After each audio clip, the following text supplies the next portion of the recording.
Good morning, degenerates, and welcome to another episode of Boring Crypto IO, the place where I read you the boring crypto news every morning, Monday through Friday. Why? Just so you don't have to. My name is, guessed it, not important. Let's go. Bitstamp to spend. Yeah, not important, can't talk, per usual. Bitstamp to suspend trading of major altcoins for U.S. users. Guys, more and more U.S. FUD nonsense. The world trying to keep United States retail out of crypto best they can. Next up, Binance receives licenses to offer crypto services in El Salvador. Didn't El Salvador turn their national currency into Bitcoin? I think it was El Salvador. But that's dope. Get it, CZ. And the juicy story of the day. Last but not least, the beast itself. BlackRock insiders say Bitcoin ETF is likely 6 months away. So, what does that mean? 6 months, which is a perfect setup going into the next bull cycle. If this doesn't seem slightly orchestrated, again, this is all a catalyst and everything is coming into play. Oh, I don't know, at the perfect time before the next bull cycle is supposed to kick off if you base your cycles based on the halvings. We shall see, man. We shall see. With that being said, let's go to the market, guys. Current market cap right now sitting at 1.19 trillion. Current Bitcoin dominance, 48.9%. ETH dominance ticking down still just a little bit, 18.9% and 17 whale each ETH transaction. After yesterday's fear and greed was at 50, we are now ticked up three points. I guess, I don't know, what did you call this? Three numbers? Fear and greed sitting at 53, still considered neutral. Slight pump from Bitcoin. I don't know if you call it pump. Slight up move for Bitcoin yesterday. We're going to talk about that per usual. Outside of that, some things are moving. Kind of a mini green day. I wouldn't call this like a huge green day. Not referring to the band, depending on how old you are. Let's see what we got going on. All right, 4.28 for XRP. 6.476 for Solana, 10.2 for Shiba. Yeah. It's crazy to me that meme coins like Shiba and Doge are sitting at a $5.8 billion market cap. That is absolutely insane to me. Doge, $10.6 billion market cap. When people say there's not enough money in the world, let me tell you, there's money out there. Lots of it. Good looking chart too, though, on SHIB, at least right here. Guys, rounded bottoms are very, very healthy moves before a parabolic run. And this chart, just on this is the 7-day, I think, looks real sexy. Nothing's looking like that right now. Yeah, that SHIB chart looks real good. Okay, so 10.37 for SHIB, 4% for Uniswap, 5.43 for OKB, 5.81 for HBAR. I don't know what Mantle is. Anybody know what Mantle is? Let me know. But it just fell off a cliff. 7.65 down, while the rest of the market is up on Mantle. XDC down 5%. Algo down 4.32. 5.93 for synthetics. 4.55 for render.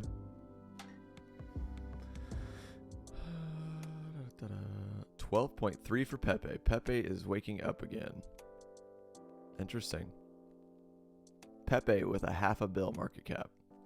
Someone said, I don't remember who it was. I saw a quote on Twitter from actually a respected trader.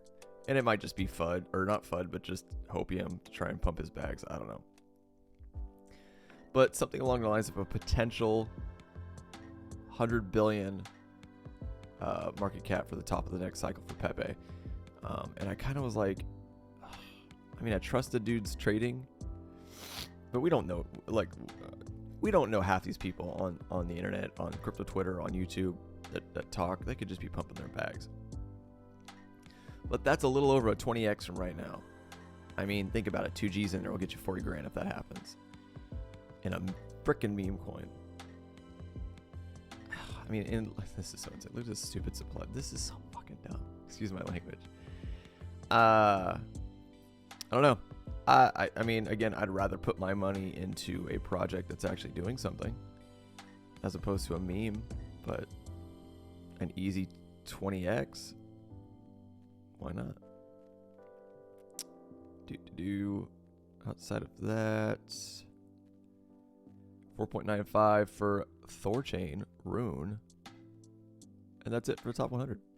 Oh, look, basic attention token back in the top 100. Well done, Bat. Okay, that's it. Let's go to Bitcoin real quick. All right, Bitcoin 12-hour. We got our pump yesterday. That small flag that I showed you did break out. Unfortunately, I'm pretty sure the video got out right after the move started. But I'm sure you had some room to get some potential gains if you got in on that. Here's what I wanted to show, or why I have it on 12-hour right now, which is interesting. So we had this descending channel that pumped, or descending wedge, however you want to call it. This was more of a channel. This was definitely a wedge. And then right before it pumped, again, this is a 12-hour, so it's not going to look too good. It's going to look a little sporadic. But we had this bull pennant, bull flag, whatever you want to call it, that broke out, or that happened before the breakout. That was the catalyst to the breakout of the last bull channel and descending channel. And then yesterday, when I showed you guys this is what the catalyst was to our breakout of the descending wedge yesterday. Again, these flags have been playing out pretty consecutively, or pretty consistently, I guess would be the better word.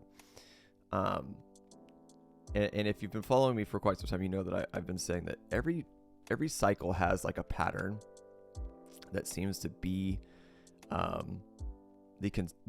main moving patterns. This bottom, this next potential move up for this next bull cycle, it seems to be flags and pennants. That's what I'm seeing a lot of for smaller moves, and they're playing out again, and it looks like we're setting up another one. So I just want to show you guys this, that it did play out. I mean, it's perfect. One, 2, 2, boom, perfect little flag, little bull pennant, and it ripped. So when we broke out, we went to the top of the original sideways channel. We got rejected instantly, went down to 29.3, bounced off 29.3, and then ripped up all the way just past 30. On the 1 hour, candles closing below the 30. 30 became the resistance level. And now we're kind of ranging. So let me see if I see anything that could potentially be what this next support might be. And there it is. So I want you guys to think about something for a second too. There is a lot of indicators, a lot of ways you can trade. I try to keep it as simple as possible. At least for me, man, I'm just not that smart. Again, this isn't financial advice. I am nowhere near a financial advisor. I'm not even a good trader. Half the time I don't know what the F I'm talking about. I'm just a random dude in a room making YouTube videos talking to himself. But with that being said, I'm looking at this on the 1 hour going, why did we bounce here? What's going on? Why here and not the top of this channel? Flipping it into support, right? So then we back up just a little bit. This is on the 1 hour. So it's usually, I mean, when in doubt, zoom out. But right now we're on the 1 hour. All right. And I'm going, why? And I'm going to show you why. Right there. So let's make a nice line. So on the 1 hour, boom. I want you guys to look at something. Support, breakthrough, resistance, support again. Okay. These are the things I look at. Potentially support right there too, because that's almost touching it. Oop, now I'm moving the line like an idiot. But this is how I trade, guys. These are the lines I look for. Kind of support, wicks, things like that. So I would use it, this cluster right here, so what I would call a point of control. And this is why I'm assuming we bounced right here at this 29.65-ish. 29.650, something like that. So we're going to leave that line there and see if it holds. If it doesn't and it just goes to shit, we're going to erase it. So we don't want to pay attention too much. But it looks like we're setting up another potential bull pennant or bull flag, whatever you want to call it. And we'll see how this plays out. Right now, there's not enough structure, in my opinion, to try and draw anything from here. But this will be your pull. And this could be potentially a downwards pennant. It could be working this way as a flag. If we're working sideways as a flag, we'll see what happens. We'll keep our eye on it. But the levels I'm watching right now is 29.650 and 30 grand to see which one becomes heavier resistance, support, etc., and see where we go from there, at least on the 1 hour. Before I get out of here, guys, I'm going to show you one last thing. And I don't know how I missed this. Maybe it hadn't printed yet. But I was looking at this when I was setting up these two wedges, getting the chart just set before I started the video. We had a, I don't know how I missed this yesterday, because I don't remember seeing it. I usually look at this stuff. If I saw it and even talked about it, I don't even remember talking about it. You go back and look at the video. But we had a bullish divergence right here. And the indicators I use actually show them to you, so you don't have to try and like look at. But there was a bullish divergence right here, and I didn't see it, and it definitely started before, and this is 12 hours, so maybe I just didn't look at, was I looking at the daily yesterday? I don't remember. But it definitely showed up before this flag even started to set up. So it printed way back here, which could have been, these are the things that even me as a trader that I miss. If this printed yesterday, I actually want to go back and watch the video and see if it did.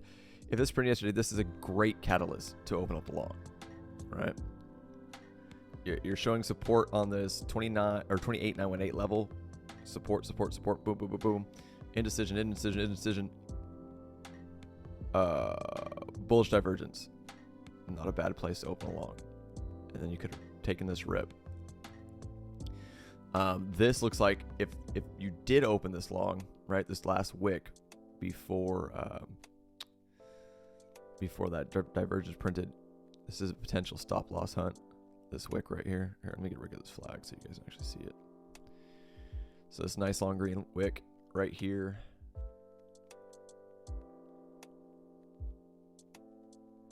It's a potential stop loss hunt,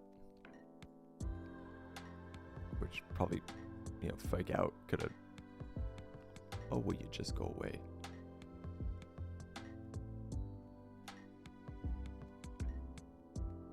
Sorry, guys. I forget when if you leave the stupid brush on, you're just brushing all the place. Anyways, this wick could have been a potential stop loss hunt. That if you did open along right here, maybe you would have got stop out. Usually when I open trades and I'm putting in stop losses personally, I will put stop losses, and it's a significant loss. I will put stop losses outside of the pattern, especially if I'm opening up a trade inside the pattern, because this stuff happens. You got people stop loss hunting. So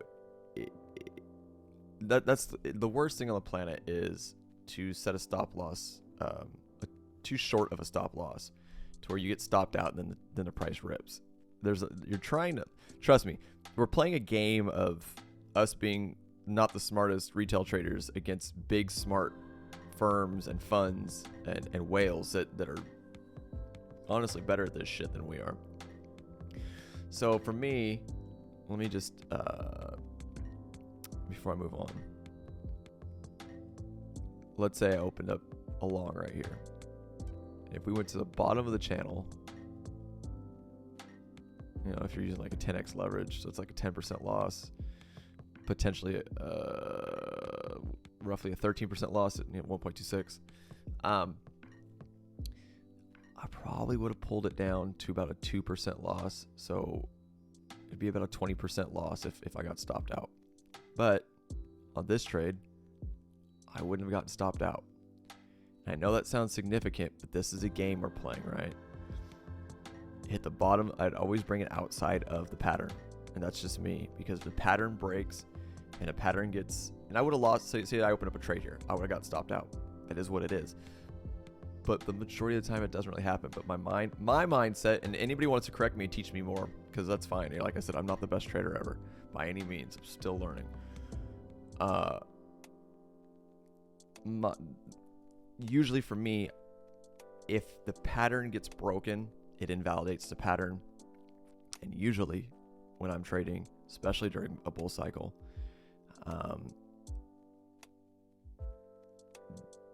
the stop loss hunting, the giant wicks, things like that, don't usually go too far outside of the pattern. And if like I said, if it does, for me, in my mind, cool, it invalidates the pattern, especially if a candle closes outside of the pattern, it's invalidated, cool, looking for a new trade, take my loss, move on, keep going.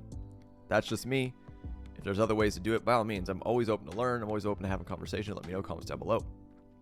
Outside of that, to wrap up the Bitcoin talking points, what I am looking at, seeing if 29,650 holds as support and hoping to break 30 grand moving from here. That's it. Let's move on to the news. Bitstamp to suspend trading of major altcoins for US users. Major altcoins, guys. Not some bullshit microcaps. All the soon to be suspended tokens are alleged by the SEC to be securities in a lawsuit against Coinbase and Binance. Let's really talk about this before we get into this article. We know for a fact this is absolute bullshit. Makes me wonder if the SEC is leaning on Bitstamp to do this. Because of the XRP case, because of the library case, we know for a fact that these tokens that are being sold on an exchange after the initial token like fundraising, like the ICOs, whatever you want to call it, are not securities. Yet why is this still happening? It's bullshit.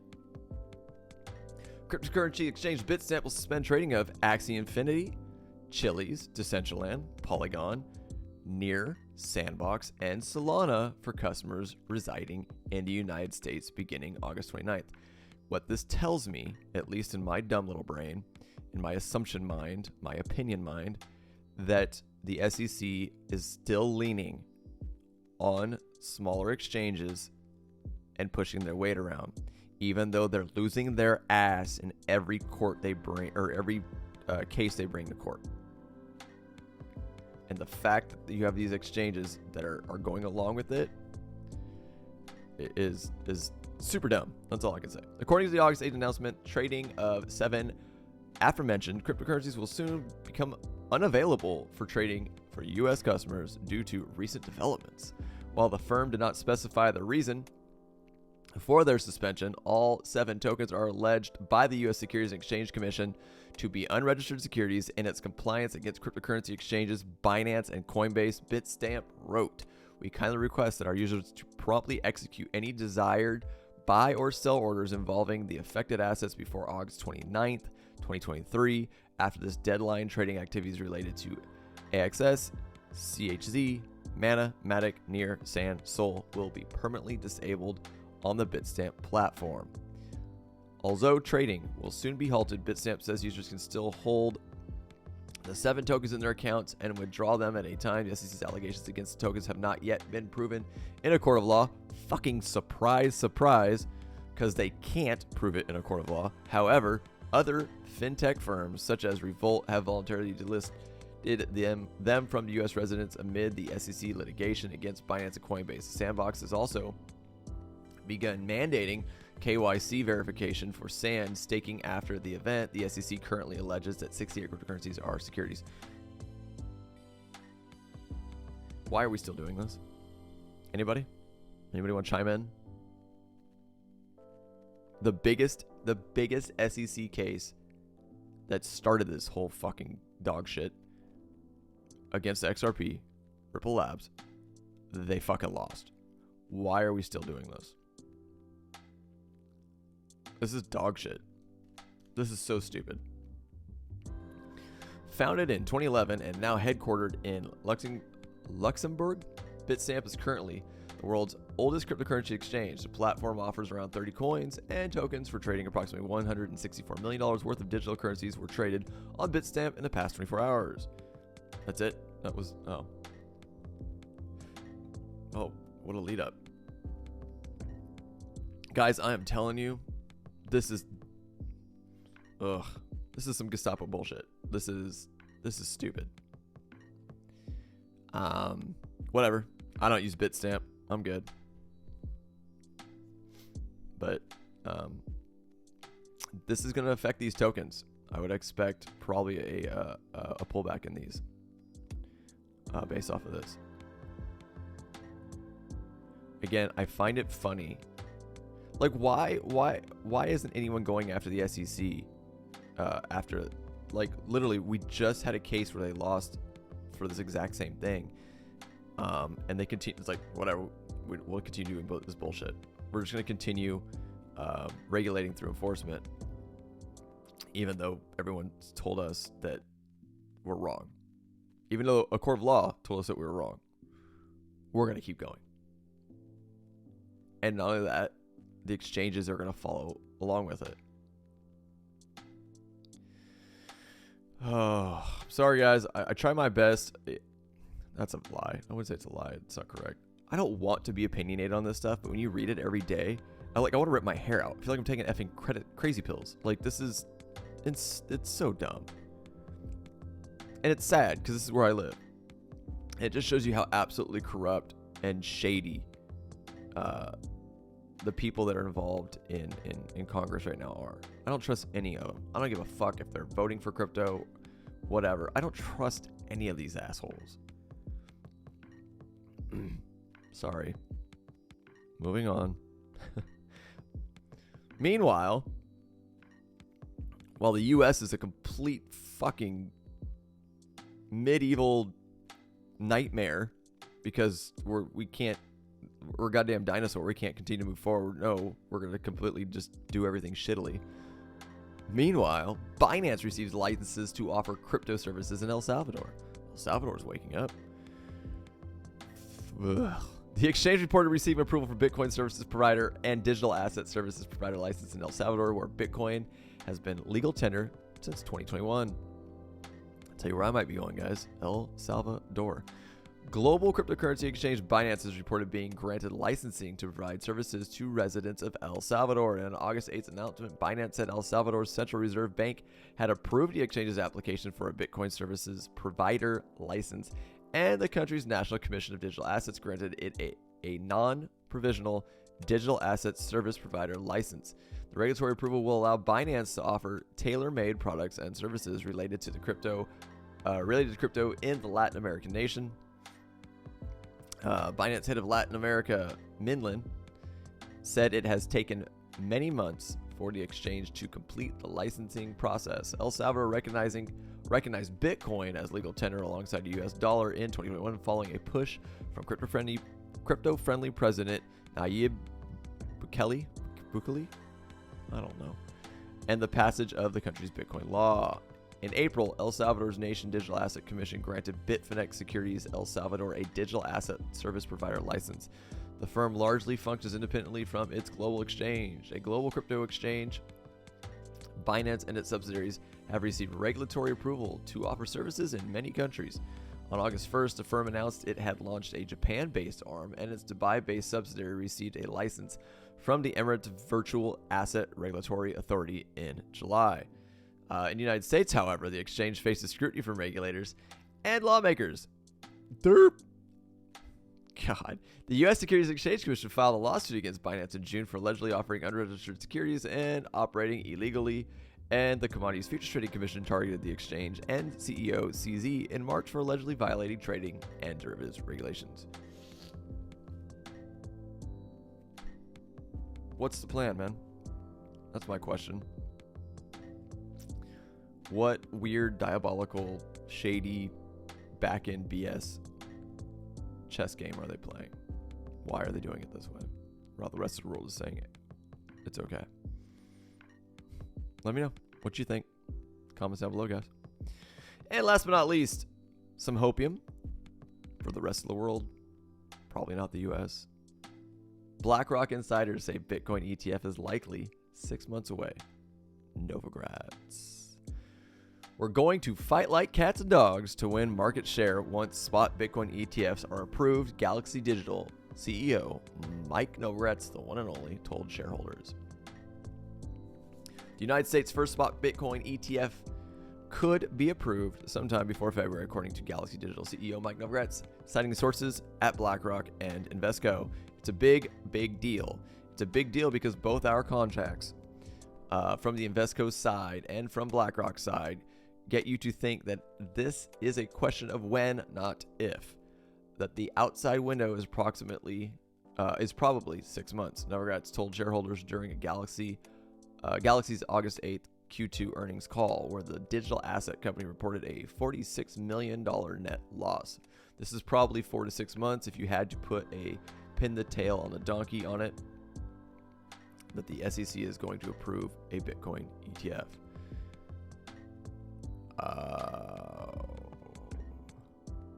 I just had an epiphany. I don't know. I was thinking about maybe that's why they're shitting on Coinbase and Binance. Maybe they're going to do something.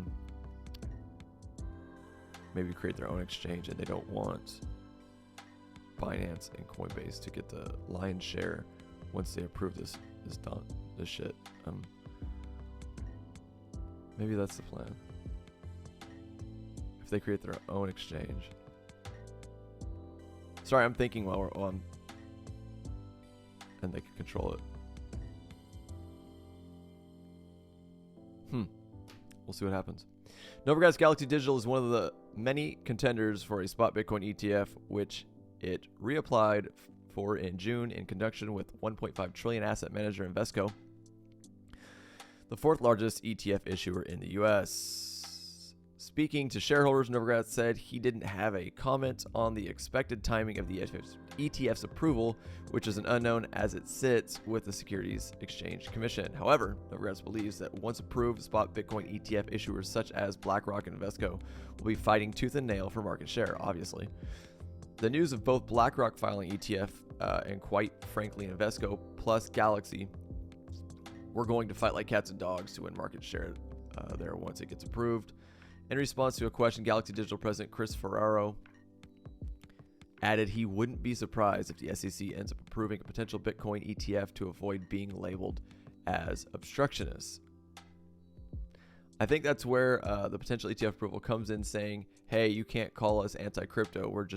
We just approved an ETF. And so we're hoping that that's the same for our filing, said Ferraro. An ETF could come even earlier. Meanwhile, some analysts believe the wave of spot Bitcoin ETFs could come even sooner, depending on how a judge rules in Grayscale's lawsuit against the SEC. Grayscale last year sued the SEC for rejecting its application to convert its Grayscale Bitcoin Trust into a spot ETF. Analysts believe that should the SEC lose its case against Grayscale, the path of least resistance would be simultaneously, we've read this last 2 weeks, a simultaneous approval for several or all spot Bitcoin ETFs applicants at the same time. Yeah. So 4 to 6 months, guys. Again, like I said too, I think ARK Invest, I think their deadline is Friday, which I'm pretty positive it's just going to get extended, but who knows? We shall see. Bitcoin one last time before we get out of here, and we're ticking back up just a tidbit. Let's look at this on the 1 hour. That looks healthy. Nice little swing. Rounding that bottom. Nobody likes a flat bottom. We all like rounded bottoms.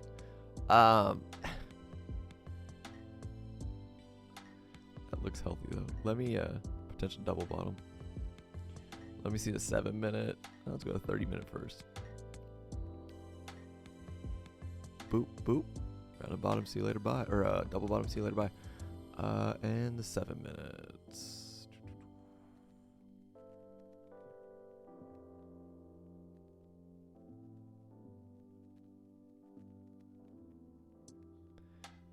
Bear div played out, rolling up. Yeah, 7 minute. I mean, this is whoop, whoop. Perfect double bottom.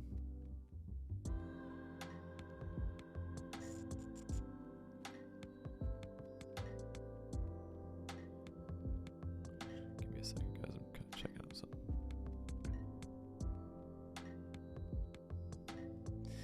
So, on Market Cipher, a long time ago, I saw CryptoFace talking about anytime you see a double hump going in a direction you want it to go, or going in, so like this, right? 1, 2. He would usually enter trades like right here, and they always pump. But he's like a scalper, you know. I just got bullshit first, but boop boop, and then write it. He said that these usually always play out. And I'm looking at, I was going to say something, but I don't know what happened, guys. My video stopped recording, so we're kind of just, there's going to be a little bit of a gap. Anyways, recording again, I hope. Okay.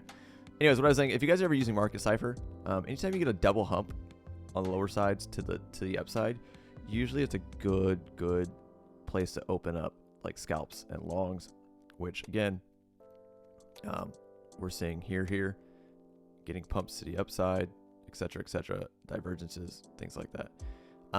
And I've seen it a lot on like the 7 minute one. So we got one here, which it really fucking, if you continue playing that long, you made a good amount of money. But what I'm seeing on the 7 minute, okay, before we get out of here, nice rounded bottom forming here in this little channel with 30,000 as our resistance and this 29,650 as our support. Double bottom, moving to the upside.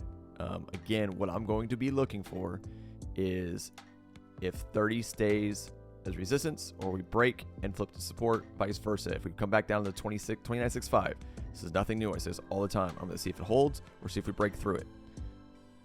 That's what I'm looking at. Those are the levels. That's it. That's all I've got for you guys today. Sorry for the long-winded, rambling, and opinionated video. But guys, per usual, if you enjoy the content I provide here for you every morning on Boring Crypto IO, please by all means subscribe to the channel. Turn on that bell for notifications so you know when I do share videos or post videos. And please watch the videos, like the videos, share all the videos on all of your social platforms so we can grow the channel. And I will see you guys bright and early tomorrow morning. I am out of here.